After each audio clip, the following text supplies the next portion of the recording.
Bismillahirrohmanirrohim. Assalamualaikum warahmatullahi wabarakatuh. Waalaikumsalam warahmatullahi wabarakatuh.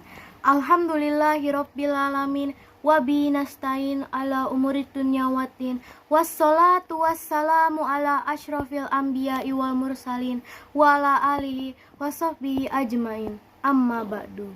Hadirin semua, pertama-tama marilah kita bersolawat. Allahumma sholli ala Muhammadin wa ala alihi Muhammadin fil awalina wal akhirina wa fil malaila ila yaumiddin. Segala puji hanya milik Allahu Rabbi. Segala zat yang maha ghafur, zat yang maha syukur, yang telah memberikan beribu-ribu nikmat yang tidak terukur.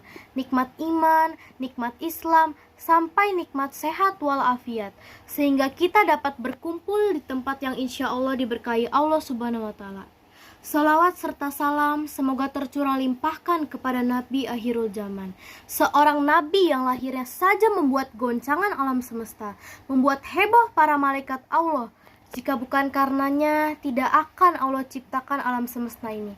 Siapakah dia? Ialah Nabi Muhammad SAW.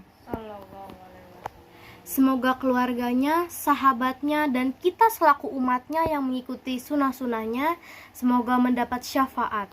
Izinkan saya menyampaikan sebuah pantun terlebih dahulu.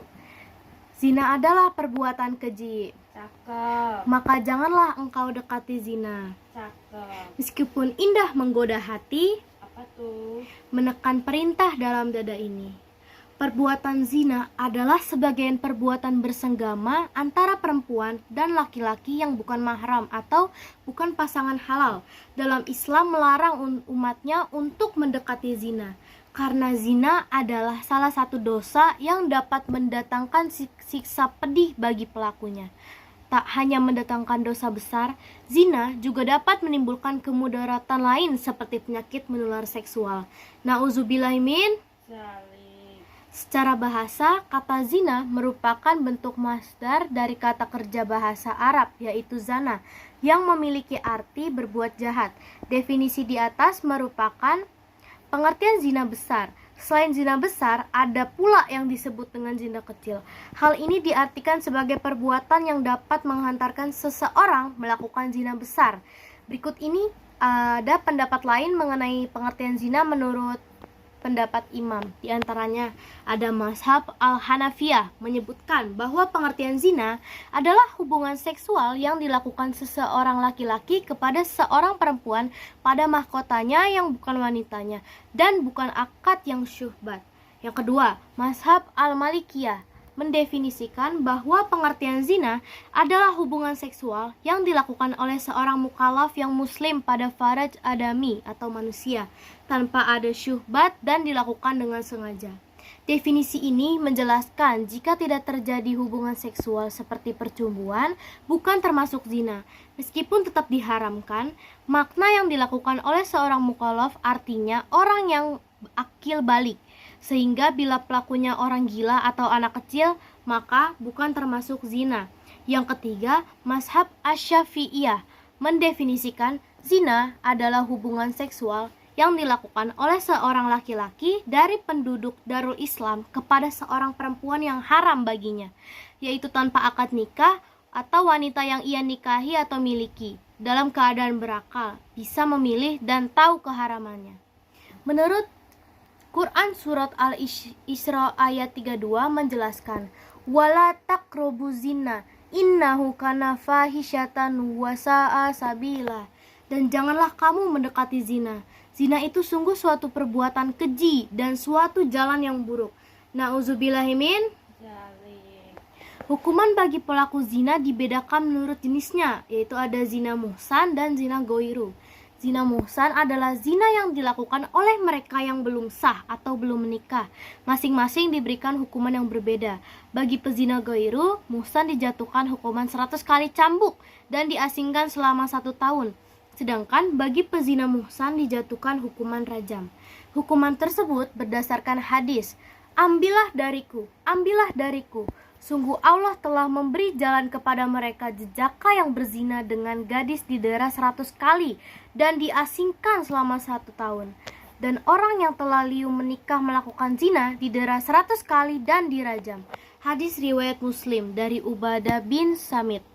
Sedangkan hukuman status anak zina dalam pandangan Islam adalah sebagai berikut.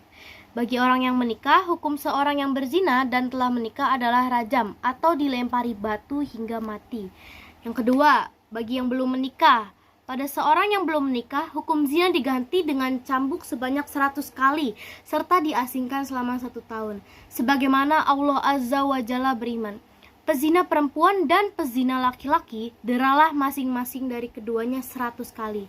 Dan janganlah rasa belas kasihan kepada keduanya, mencegah kamu untuk menjalankan agama hukum Allah. Jika kamu beriman kepada Allah dan hari kemudian, hendaklah pelaksanaan hukum mereka disaksikan oleh sebagian orang-orang yang beriman.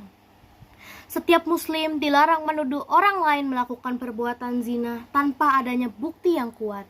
Perbuatan menuduh orang lain termasuk kategori tindak kejahatan dalam Islam. Bagi muslim, perbuatan menuduh zina dalam Islam diancam dengan hukuman berupa cambuk sebanyak 80 kali jika tuduhan tersebut tidak terbukti benar. Namun, hukuman ini bisa gugur apabila penuduh bisa mendatangkan 4 orang saksi bahwa yang bersangkutan benar-benar melakukan zina. Jenis-jenis zina, yang pertama itu ada zina alaman, yaitu perbuatan keji yang berkaitan dengan panca indera. Contohnya zina ain, yaitu ketika seseorang memandang lawan jenisnya dengan rasa hawa dan nafsu. Yang kedua ada zina kalbi, yaitu ketika memikirkan atau berimajinasi tentang lawan jenis dengan perasaan senang dan bahagia. Yang ketiga ada zina ucapan atau lisan, yaitu ketika membicarakan lawan jenis yang diikuti dengan perasaan senang gembira. Yang keempat ada zina tangan atau yadin, yaitu terjadi ketika seseorang dengan sengaja menyentuh bagian tubuh lawan jenisnya diikuti dengan perasaan senang bahagia atau penuh hawa nafsu. Yang terakhir ada zina kaki, zina yang terjadi ketika seseorang melangkahkan kakinya menuju perzinahan.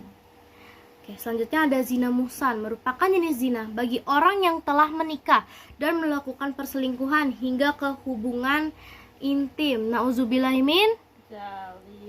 Jenis zina ini terjadi karena melakukan hubungan suami istri dengan yang bukan mahramnya. Zina gairu muhsan merupakan jenis zina yang dilakukan bagi seseorang yang belum menikah. Tak jarang pasangan yang belum menikah mendapatkan godaan dan hawa nafsu sehingga mereka terlepas dan melakukan perbuatan zina. Bahaya apa aja sih akibat perbuatan zina? Yang pertama itu ada dosa besar. Kedua, menghilangkan cahaya wajah. Yang ketiga, pandangan buruk. Yang keempat, mendapatkan sanksi sosial jika perbuatannya diketahui oleh masyarakat. Malu kan? Yang kelima, pelaku zina akan disempitkan hatinya oleh Allah Subhanahu wa taala. Dan yang terakhir, Allah Subhanahu wa taala akan mencampakkan pelaku zina dan membuatnya tidak pernah cukup atas semua yang telah dimilikinya.